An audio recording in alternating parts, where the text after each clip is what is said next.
These are the 22 students. This is what they did. One's a small amount of marijuana, 2 are DUIs, first offenses, and then retail theft, so shoplifting. The shoplifting was not a felony offense, so it was under $150. I'm going to make that assumption. None had any prior criminal records. So now let's go. What comes to mind? Why they took such an extreme measure as revoking their visa. So that seems extreme? Yes. What seems extreme about it? There's so many U.S. citizens that already commit those crimes or even worse, and they're not facing the same consequences as these students. It seems really extreme because they don't seem like serious offenses. Is that right? Well, the DUI does seem serious. Yeah, could mean a lot of different things. Are they being like sent home and then continuing classes online? Are they like expelled from the university? They're not expelled from the university at this point, just sent home. So if there's a way they can continue to study online, then they can continue to study online. But I don't know about getting a degree here because you still got to come back. I mean, at some point in time, unless you can figure a way out to get an online degree from Penn State. For context, from what I know, there are people who have been banned for 5 years. Until those 5 years, you can't come back. For example, there was a lot of students from what I know who got deported are doing World Campus as a result, but it's not the same amount of credits as, the kind you would get in the UP. Yeah, you wouldn't be able to get the same degree. I think there's kind of like an incongruency or like an inconsistency because like if American student gets a DUI, they're not going to be sent away. Even if they were sent away, it's going to be not as far. Like kicked out of school. Yeah.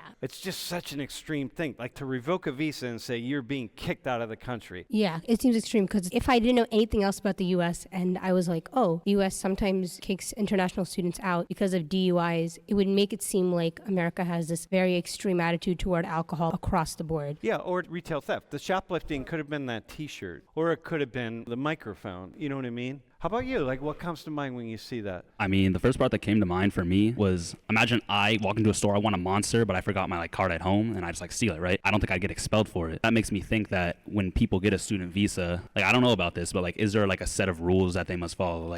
If commit crime, you will get sent home, or something like that. No, not from Penn State at all. No, it takes a lot to get expelled from Penn State. Definitely not stealing a Monster drink or that T-shirt. That makes me ask, why is it taken into a different consideration for an international student? The current administration has decided these are just things, these are rules, these are crimes. If you break them, we've now decided we're going to send you home. You're a guest here of this country. You're a guest of Penn State. You're a guest of the United States of America. And we who are now running the United States of America have decided that if you commit these infractions, there's going to be consequences.